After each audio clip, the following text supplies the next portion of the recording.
తెలుగు సినీ ఇండస్ట్రీలో తనకంటూ ప్రత్యేక ముద్ర వేసుకున్న యాంకర్ నటి అనసూయ భరద్వాజ్ మరోసారి వార్తల్లో నిలిచింది. ఇటీవల హైదరాబాద్లో అనసూయ ఓ బహిరంగ హోలీ సంబరాల్లో పాల్గొన్నారు.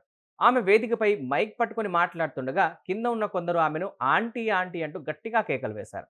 దీనికి సంబంధించిన వీడియో నెట్టింట వైరల్ కావడమే కాకుండా కొందరు నెటిజన్లు ఆ ఆకతాయిల కేకలను సమర్థిస్తూ హేళన చేస్తూ ప్రత్యేకంగా రీల్స్ చేయడం అనసూయను తీవ్రంగా కలిచివేసింది. దీనిపై ఆమె తీవ్రంగా స్పందించింది. ఈ ట్రోల్స్పై అనసూయ తనదైన శైలిలో ఇన్స్టాగ్రామ్ వేదికగా స్పందించింది.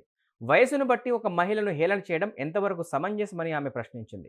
ఇతరుల బాధలో వినోదాన్ని వెతికే వారిని చూస్తే జాలి వేస్తోంది. వయస్సును సాకుగా చూపి మహిళలపై వివక్ష చూపడం ఏమాత్రం ఆమోదయోగ్యం కాదు. ఇలాంటి వారిని చూసి సమాజం సిగ్గుపడాలి. మనకెందుకులే అని అందరూ మౌనంగా ఉంటే ఇలాంటి అనాగరిక పనులు సమాజంలో సాధారణమైపోతాయి. అప్పుడు మనం మానవత్వాన్ని పూర్తిగా కోల్పోతామని అనసూయ సోషల్ మీడియా వేదికగా ఘాటుగా పోస్ట్ పెట్టింది.